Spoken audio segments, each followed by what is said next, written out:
Hola, ¿qué tal? ¿Cómo estás, querido docente? Te habla el profe Fer. En esta oportunidad vamos a hablar de una modificación en la resolución ministerial 531 del de 2021 que ha salido este jueves 27 de enero del 2022, donde se modifica el documento normativo denominado Disposiciones para el retorno a la presencialidad y o semipresencialidad, así como la prestación del servicio educativo para el año escolar 2022 en instituciones y programas educativos de educación básica ubicadas en los ámbitos urbano-rural en el marco de la emergencia sanitaria por COVID-2019. Esta resolución es la 048-2022 y como les dije salió publicada ya el lunes 27 de enero. Entonces es una modificatoria de la resolución ministerial 531-2021. Entonces, vamos a hacer una comparación con respecto a esa resolución 531 y su modificatoria. ¿Dónde ha cambiado? ¿Qué es lo que han cambiado? ¿Ok? Entonces, ¿dónde se ha modificado? Vamos a ver. Empezamos entonces. Bueno, a ver, empezamos entonces con el punto 6, donde habla sobre los principios de retorno. Y tenemos también acá en la RM 531 principios de retorno. ¿Dónde están los cambios? Bueno, en el punto donde dice flexible, en el anterior mencionaba que se adapta la modalidad de servicio educativo, ya sea presencial, a distancia o híbrido. En el caso de flexible, se adapta al tipo de prestación de servicio educativo, habla. Ya no dice se adapta a la modalidad de servicio, sino se adapta a la prestación de servicio educativo, ya sea presencial, semipresencial o a distancia. Ya no hablan de híbrido. Este último, brindado de manera excepcional. O sea, la parte a distancia, o sea, presencial, hablan de que se dará de manera excepcional. ¿Ok? Ahora, también mencionan en la parte descentralizado. El gobierno nacional, los gobiernos regionales, a través de la ANDRE, de la UGEL, así como los gobiernos locales, en el marco de sus competencias y en coordinación con la comunidad educativa, promueven el retorno de todos los servicios o programas educativos de su jurisdicción, enfatizando en la gobernanza colaborativa con enfoque territorial y desarrollando acciones pertinentes a cada contexto. Muy bien, todo ello con la finalidad de favorecer la implementación del servicio educativo semipresencial o presencial que aseguren los procesos de aprendizaje en el desarrollo de las competencias en las y los estudiantes. Entonces, acá te habla que porque es centralizado, ¿no? Entonces te habla también a través de la DRE y la UGEL. En cambio, acá no lo menciona, ¿no? Dice descentralizado. El gobierno en la 531 de la 2021 habla de que el gobierno nacional, los gobiernos regionales y los gobiernos locales, bueno, acá no lo he especificado también, a través de las instancias de gestión educativa descentralizadas, lideran el retorno de todos los servicios y programas educativos de su jurisdicción, promoviendo la gobernanza colaborativa y desarrollando acciones pertinentes a cada contexto, ¿no? Y acá al final hablan, pues, ¿no? Quitan esta parte de aquí y en coordinación con la comunidad educativa, o sea, ya lo sacan, ¿ok? Entonces solamente mencionan acá que todo ello con el fin de favorecer la implementación del servicio educativo semipresencial o presencial que asegure los procesos de aprendizaje y en el desarrollo de competencias en las y los estudiantes. Y acá antes se colocó y en coordinación con la comunidad educativa. Ahora ya no lo colocan, solamente determinan acá y los estudiantes. Entonces ahí hay un punto importante, ¿no? A tenerlo en cuenta y para poder valorarlo. ¿Ok? Muy bien, seguimos entonces. ¿Cuáles son los otros cambios? En el cambio de tipo de prestación de servicio educativo 9.1, vámonos al 9.1. ¿Dónde está el cambio? Dice, todo lo demás está igual y mencionan acá. La prioridad, mencionan aquí, la prioridad en la prestación del servicio educativo la tiene el tipo de servicio presencial. Ajá, entonces acá te resaltan este punto. Ahora están hablando del servicio presencial. Es lo que se le va a dar prioridad para que puedan empezar el trabajo con los estudiantes, ¿no? Ese va a ser la prioridad del servicio presencial. En consecuencia, el tipo de servicio semipresencial únicamente se brinda cuando las condiciones de aforo no permitan el tipo presencial, según se precisa a continuación. Ajá, entonces acá ya están mencionando que sí o sí se tiene que dar de manera presencial y pues obviamente en un segundo plano, si es que no se puede, si por ahí el espacio no da para que ingresen todos los estudiantes, pues ya no te queda otra que manejar el tema de semipresencialidad, ¿correcto? Entonces aquí ya te dicen más claro, ¿no? Tiene que ser presencial, es la prioridad que tiene que ser presencial. Hazlo de todas maneras presencial, ¿ok? ¿Ok? Casos extremos, pues semipresencial, ¿no?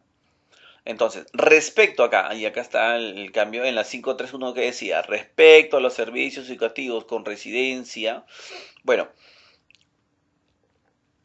tales como los centros de formación en alternancia, los COAR y las residencias estudiantiles, en estos casos, las horas pedagógicas deberán adaptarse en función a MSE. Entonces vamos a ver acá.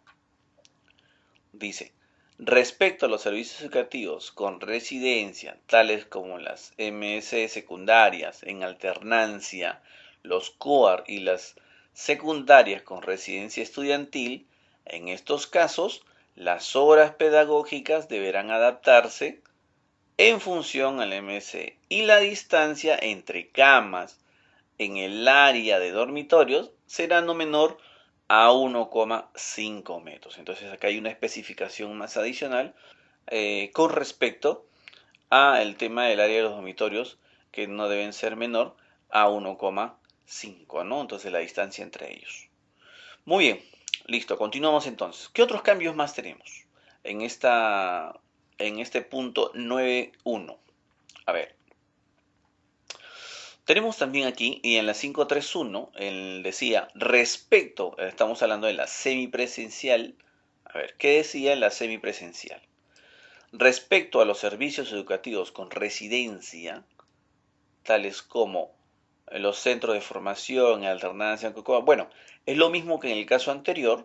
Entonces aquí también hacen ese cambio preciso, tal cual lo han mencionado, ¿no? Respecto a los servicios educativos con residencia, tales como los MS secundaria en alternancia y secundaria con residencia y los CUAR, en estos casos las horas pedagógicas deberán adaptarse en función al MC y las distancias entre camas en el área de dormitorio serán no menor a 1,5. Entonces ahí los precisa, pues, ¿no? Entonces para hacer esos cambios.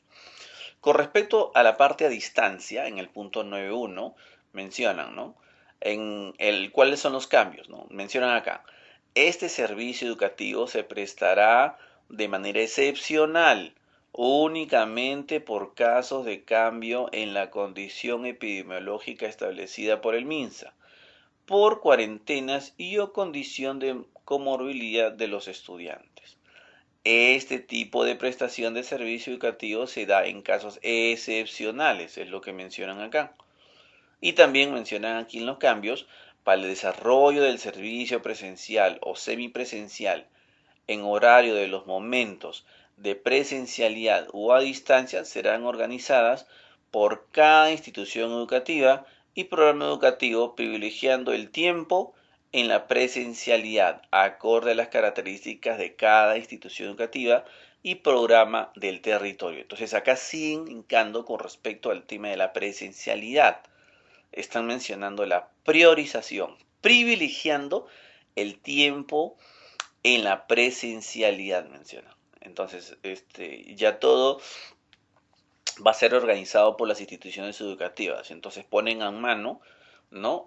Descentralizan esa parte y le dan justamente ese espacio a las instituciones educativas para que puedan priorizar la presencialidad y ver también, en este caso, los tiempos, pues no los horarios.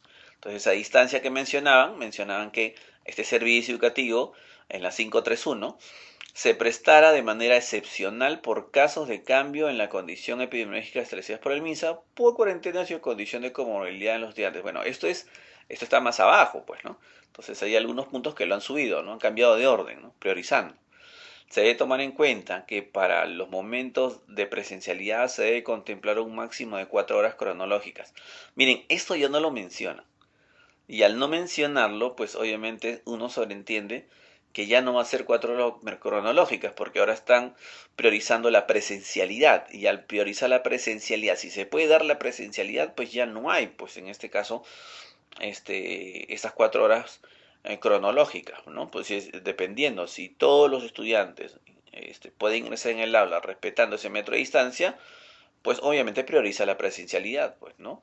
En casos excepcionales que no se pueda dar, ¿no? Por la cantidad de estudiantes que tiene, pues añádele la semipresencialidad. Y esto es lo que no están mencionando en las modificatorias, pues, ¿no? Esto lo han sacado. Ok, entonces a tenerlo en cuenta con respecto a estas 4 horas cronológicas que estuvo ya en la 531, ¿no? Ahí acá hay un cambio muy importante. Seguimos con los cambios. En la 9.2, medidas generales de prevención y protección del personal en el local educativo. Ajá, a ver, vamos aquí. ¿Cuáles son esos cambios? Bueno, medidas generales de prevención y protección del personal en el local educativo. A ver, ¿cuáles son? Vamos a darle una miradita. A ver, en las nuevas modificatorias hablan sobre que la vacunación completa contra el COVID-19, la medida de prevención más efectiva es la vacunación completa contra el COVID-19. Al respecto, deben observarse las disposiciones sobre las materias emitidas por el MINSA. Bueno, ese es el punto donde se ve el cambio. Entonces dice, ¿no? Las medidas de prevención más efectivas es la vacuna completa contra el COVID-19. Para el personal docente y no docente, el carnet de vacunación es obligatorio para la asistencia a la institución educativa o programa educativo de acuerdo a la disposición del MINSA. Bueno, esta parte lo han sacado, pues, ¿no? Entonces hablan acá que al respecto, bueno, obviamente hablan de que la prevención más efectiva es la vacunación completa, ¿correcto? Entonces, con respecto a este punto, pues hemos visto el cambio que se da de manera sustancial, ¿no? Todo este texto, estas 3 líneas de la 531, con respecto a donde habla que para que el personal docente y no docente, el carnet de vacunación es obligatorio. Entonces aquí ya no lo menciona. ¿Por qué? Porque el tema de la vacunación no es un tema obligatorio, pues, ¿no? Entonces aquí ya lo han retirado y todo ya lo ponen en base a las disposiciones sobre lo que va a emitir el MINSA. 9.3, a ver, ¿cuáles son los cambios en el 9.3 sobre los protocolos? A ver, vamos al 9.3. ¿Cuáles son los cambios? En el 9.3.1 menciona, 9.3.1. Menciona acá, rutinas para el consumo de alimentos. A ver, vamos a las rutinas sobre el consumo de alimentos. Punto D.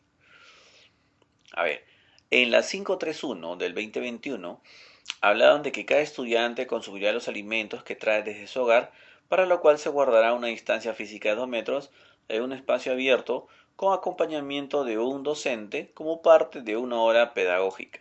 Aplica para ámbitos rurales en la primera fase. Las siguientes fases serán comunicadas oportunamente por el Ministerio de Educación. Eso es lo que mencionamos, o sea, solamente era aplicado el tema de los alimentos, solamente era aplicado para los ámbitos rurales el tema de los alimentos, pues, ¿no?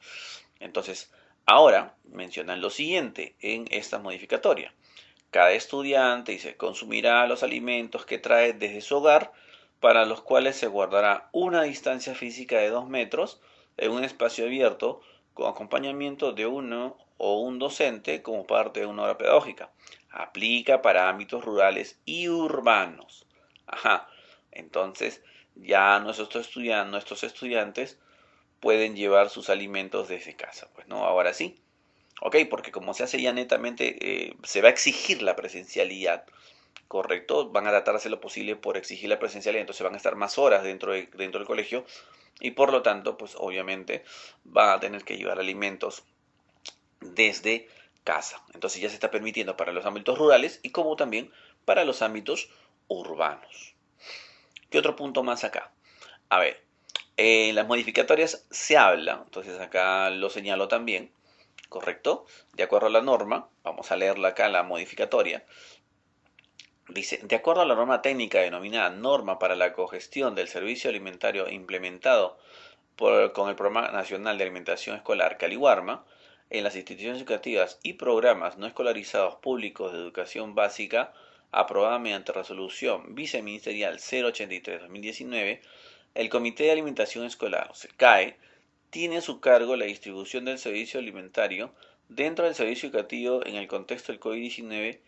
El CAE organiza con las familias o los comités de aula la entrega de los alimentos sin preparar a las familias de niñas, niños y adolescentes que son estudiantes usuarios del programa en la institución o el programa educativo para ser preparado o consumidos en el hogar. Modalidad productos, a eso le llaman.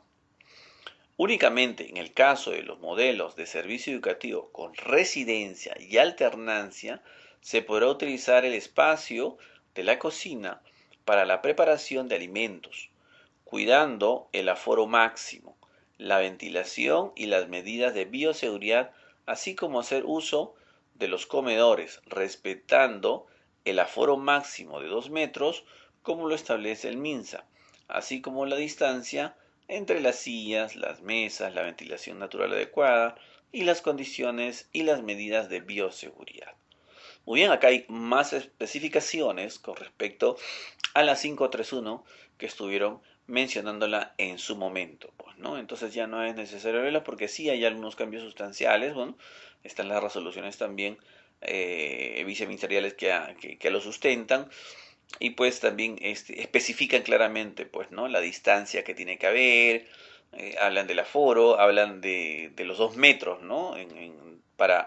Para esos lugares donde se va a permitir justamente el consumo de alimentos, ¿no? El comedor, la distancia que hay también. Entonces, acá hay puntos más específicos con respecto a la 531. ¿Ok? Muy bien, vamos entonces al siguiente punto donde se ha modificado en la 932, que habla sobre el protocolo de seguimiento a la condición de salud de la comunidad educativa. Ajá. A ver, vamos al punto 932. A ver. Decía en la resolución ministerial 531/2021, decía acá, el personal directivo, en coordinación con el personal administrativo, es responsable de monitorear la condición de salud del personal y de los estudiantes con el fin de prevenir contagios. Para ello se brindan disposiciones que deberán seguirse antes de reiniciar el servicio educativo con algún grado de presencialidad y de manera rutinaria. Dice acá, el personal de la institución educativa o el programa educativo que retorne al servicio educativo con algún grado de presencialidad debe contar con las dosis de vacunación completa, según lo establecido por la autoridad sanitaria. Bueno, acá como que se entendía que era una obligación, pues, ¿no? El tema de las vacunas, ¿no? Entonces, vamos a ver las modificaciones aquí que se ha hecho con respecto al seguimiento de la condición de salud de la comunidad educativa. Dice, el personal directivo, en coordinación con el personal administrativo, es responsable de monitorear la condición de salud del personal y de las y los estudiantes con la finalidad de prevenir contagios de acuerdo a los protocolos eh, que sobre la materia establezca el MINSA. Para ello, se brindan disposiciones que deberán seguirse antes de reiniciar el servicio educativo con algún grado de presencialidad. Ya no hablan de manera rutinaria, esa parte también lo han retirado. Dice, el personal de la institución educativa o programa educativo que retorna al servicio educativo con algún grado de presencialidad deberá observar las disposiciones emitidas por la autoridad sanitaria. O sea, ya no hablan, como les dije aquí, que deben contar, ¿no? El personal debe contar con las dosis de vacunación completa. ¿Por qué? Porque no es una obligación, pues, ¿no? Vacunarse. No es de carácter obligatorio. Hay mucha gente que no se ha vacunado y quizás entre ellos habrán docentes que también no estén vacunados. Entonces, ahí va un trabajo de sensibilización por parte de la UGEL, por parte de los directores, para que ellos también se puedan vacunar y porque obviamente va a ser lo mejor para ellos, quizás, para que puedan protegerse, ¿no? Con respecto al COVID-19. Entonces aquí ya no hablan de esa obligatoriedad, pues, ¿no? Con respecto a la vacunación completa. Más allá, hay que tratar de sensibilizar a esos docentes que quizás no tienen las vacunas completas o no se han vacunado. Muy bien, ¿qué más? ¿Qué otros puntos se han modificado? A ver, vámonos entonces. Seguimos en el punto 932. Y tenemos también acá otro cambio adicional. Vamos bajando hasta antes de la C. A ver, acá tenemos. Dice, por otro lado, acá en las modificatorias, dice, por otro lado, de identificarse personal que pertenezca al grupo de riesgo, este deberá presentar una declaración jurada de acuerdo al formato del anexo 2 y realizar prioritariamente el trabajo de manera remota. Además, se deberá adoptar lo establecido en directiva administrativa que establece las disposiciones para la vigilancia, prevención y control de la salud de los trabajadores con riesgo de exposición, aprobadas mediante la resolución ministerial 1275-2021, así como las disposiciones complementarias emitidas. Corresponde al UGEL a través de la fiscalización posterior a fin de verificar la autenticidad de los certificados o las declaraciones juradas presentadas para sustentar las referidas condiciones. Muy bien, entonces, aquí hay algunos cambios, pues acá ya sustentan justamente aprobadas sobre la resolución que no había anteriormente. Y también mencionan, ¿no? Y mencionan también aquí, por otro lado, de identificarse personal que pertenezca al grupo de riesgo, este deberá presentar una declaración jurada de acuerdo al formato del anexo 3. Entonces, aquí dice anexo 3. Acá mencionan en la modificatoria declaración jurada de acuerdo al formato del anexo 2. Entonces, acá está el cambio, ¿no? Ya no es anexo 3, sino es el anexo 2. Y realizar prioritariamente el trabajo de manera remota. Además, se deberá adoptar lo establecido en la Directiva Administrativa 321, pues, ¿no? Como lo mencionan también acá. Aprobada mediante XXX. Entonces, acá también en las modificatorias, pues ya colocan esa resolución ministerial, pues, ¿no? Luego mencionan también verificar la autenticidad de los certificados o las declaratorias juradas presentadas para sustentar las condiciones, ¿no? Entonces acá también mencionan esa situación, pues, ¿no? Para sustentar las referidas condiciones, ¿no? Y todo lo demás ya fue retirado. Con respecto a la ley de servicio civil, su reglamento aprobado, todo esto de acá ya fue retirado. O mencionan todo esto, pues, ¿no? Muy bien, entonces acá el, el cambio creo que muy importante es con respecto al anexo, ¿no? Ya no es el anexo 3, sino ahora el formato anexo 2. ¿Ok? Muy bien, pasamos al punto C. Mencionan medidas generales ante la presencia de casos confirmados o presencia de síntomas. A ver, vámonos a la parte C. Acá. Acuérdense ustedes que ya en un video anterior hablamos sobre que reducen, pues, ¿no? La cantidad de días en cuarentena. Ya no son 14, ¿no? Ahora han bajado los días. Entonces ahora vamos a ver qué mencionan con respecto a ello. Porque en la 531 hablaban de lo que se debería realizar, ¿no? Si se conocía casos confirmados o presencia, se debería realizar una cuarentena de 14 días e informar de inmediato, pues, ¿no?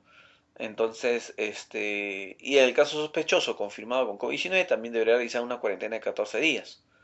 Entonces, esto es lo que se mencionaba con respecto a los casos confirmados. Pero ¿qué se menciona ahora? Punto C. Medidas generales ante la presencia de casos confirmados o presencia de síntomas. A ver, mencionan acá, todo miembro de la comunidad educativa que presente síntomas, conviva con personas con la sintomatología señalada o cuente con un diagnóstico confirmado de COVID-19 deberá realizar cuarentena por los días establecidos por el MINSA. O sea, no hablan siquiera si son 7 días, 6 días, sino todo con respecto a lo que establezca el MINSA, a lo que declara el MINSA, ¿no? A la fecha son 7 días, si no me equivoco, de descanso. ¿Ok?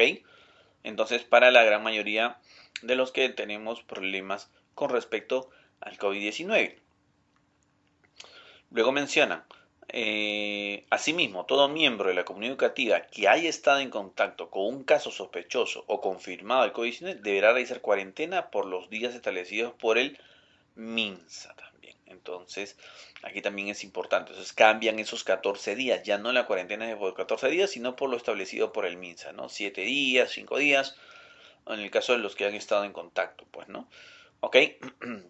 Ahora dice, si no presenta síntomas, deberá realizarse una prueba molecular a los 2 días de contacto con el caso confirmado del COVID-19. Bueno, esto ya también es igualito lo mismo, ¿no? Que se encontraba en la 531. Muy bien, entonces ese es el cambio. Ya no son 14 días de cuarentena, sino que lo establecido por el MINSA. Muy bien, vámonos al 9.33, protocolo ante casos sospechosos o confirmados de contagio. A ver, ¿dónde están los cambios? Vamos al 933, casos sospechosos. A ver. También, bueno, en este caso, ¿no? Eh, con respecto a la suspensión temporal del tipo de servicio educativo semipresencial o presencial. Con respecto a la suspensión temporal. A ver, el servicio educativo semipresencial, eso decían en la 531, ¿ok? Del 2021. El servicio educativo semipresencial o presencial deberá ser suspendido para el aula en la que se encontró el caso confirmado sospechoso con COVID-19 por un periodo de 14 días. Asimismo, deberán realizar una cuarentena por 14 días. Bueno, esto ha cambiado, ya no son 14 días de cuarentena. Entonces, vamos a hacer lectura de ello. Entonces, dice, en el caso confirmado sospechoso de COVID-19, de acuerdo al periodo de cuarentena establecido por el MINSA, ¿ven? Acá entonces se menciona claramente, ya no son los 14 días de cuarentena, sino de acuerdo a lo establecido por el MINSA, ¿no? Ya el aula completa, pues obviamente entra en cuarentena sobre esa cantidad de días que se menciona, ¿no? Con respecto a lo que ha mencionado el MINSA. Muy bien, en el punto C, el otro cambio, reinicio del servicio educativo. Acá decía en la 531, una vez que se cumplan los 14 días de cuarentena, se reinicia el servicio educativo. ¿Ok? Pero obviamente, como ya no son 14 días, dice, una vez que se cumplan los días de cuarentena establecidos por el MINSA, se reinicia el servicio educativo. ¿Correcto? Ese es el único cambio con respecto al punto C. ¿Ok? Entonces, ahí estamos viendo la diferencia entre la 531 y los cambios en esta nueva modificatoria para esta 531 del 2021. Seguimos entonces. A ver, ahora, hablan en el artículo 2 de incorporar, ¿no? Incorporar el último párrafo al numeral 7.1, el literal F, el numeral, o sea, hablan de la incorporación, o sea, añadir, ya no hay un cambio, o sea, se añade algo más. Ahora, acá hemos visto el 7.1 sobre la calendarización. Entonces vamos a retroceder un poquito a la 7.1. Dice, las instituciones y programas educativos de la educación básica deberán iniciar el servicio presencial o semipresencial como máximo hasta el día 28 de marzo, en el marco de las fechas aprobadas del calendario escolar 2022, cumpliéndose con las medidas de bioseguridad detalladas en el presente documento. Esto podrá ser modificado únicamente si se emiten nuevas disposiciones establecidas por el MINSA en el marco de la emergencia sanitaria o por algún evento imprevisto de fuerza mayor. Sin perjuicio de ello, el calendario escolar 2022 y la semana de gestión podrán ser modificados por las direcciones regionales de educación o las que hagan de sus veces en el ámbito de sus competencias, siempre que se cumpla con el número mínimo de semanas lectivas, es decir, 36 semanas. Asimismo, los docentes deberán cumplir el mínimo de horas efectivas de trabajo pedagógico conforme al nivel, modalidad o ciclo al que pertenece. Muy bien, esto lo añaden y ya pues especifican, ¿no?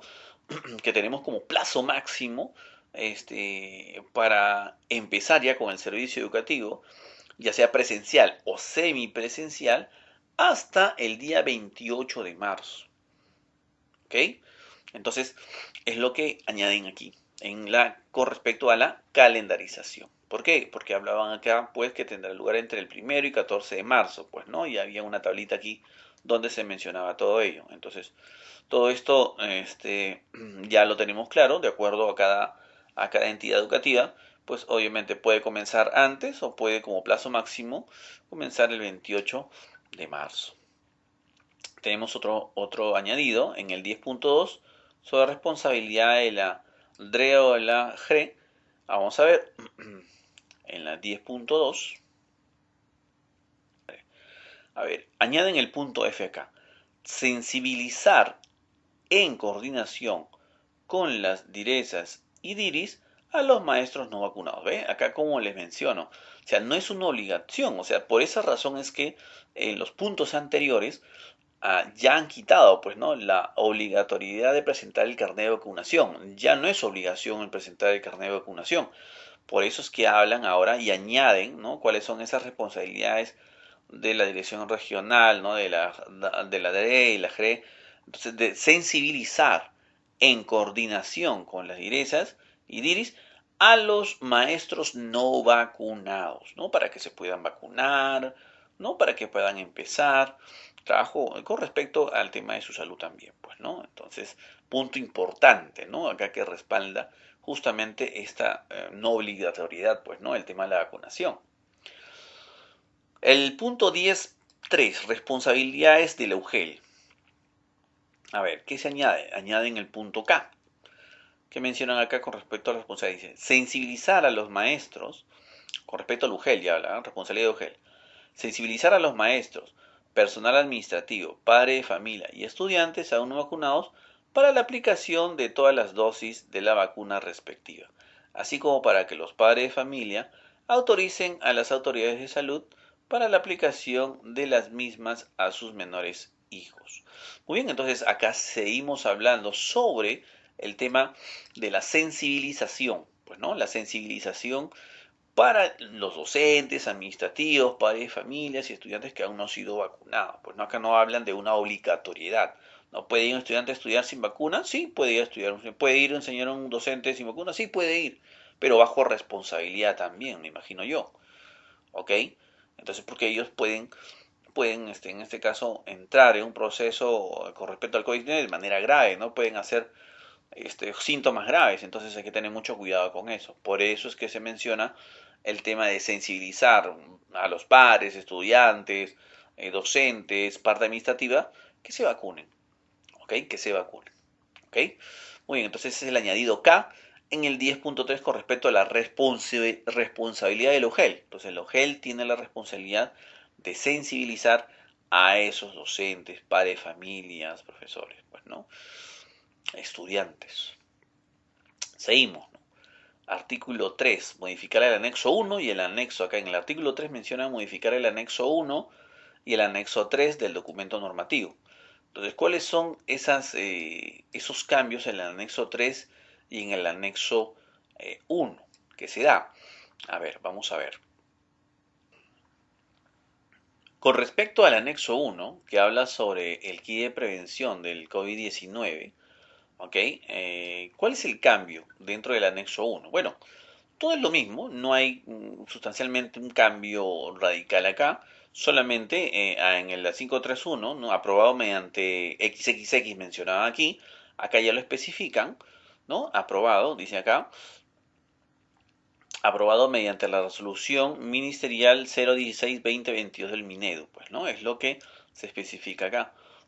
Entonces, este es el añadido, ¿no? Por decirlo así, en el anexo 1, pues no hay un gran cambio sustancial, ¿no? Todo lo demás es igualito, ¿ok? Muy bien, vamos al anexo 3, al cambio del anexo 3. A ver, ¿qué se mencionaba acá? En el 531, en la 2021, hablaban en los últimos 14 días calendarios, ¿no? ¿Ha tenido algún síntoma siguiente? Entonces ya no hablan pues de los 14 días, pues, ¿no? Dice, en los últimos 7 días calendarios, ¿ha tenido alguno de los síntomas siguientes? Pues obviamente eso se va a deber al tema del tiempo, días, ¿no? Al marco normativo vigente por el MINSA, pues, ¿no? Entonces, ¿podría que baje? Probablemente, ¿no? Más adelante. Pero acá hablan en los últimos 7 días calendarios. Ya no mencionan en los últimos 14 días sobre el anexo 3. Pues esos cambios ya los vamos resaltando en líneas más abajo, ¿no? En los últimos 7 días, en los últimos 7 días. Pues, ¿no? Estos son los únicos cambios que se mencionan con respecto al anexo 3, ¿no? Para que podamos tenerlo en cuenta y pues no hay algunos cambios sustanciales, simplemente son en los días que nos dan como cuarentena, ¿no? Para poder hacer el cambio con respecto al anexo 3. Y estos documentos pues lo vas a tener en la ficha de descripción para que los puedas descargar y puedas tenerlo también presente, ¿ok? Muy bien, Gracias por estar hasta el final y no te olvides suscribirte a mi canal. Nos vemos. Cuídate.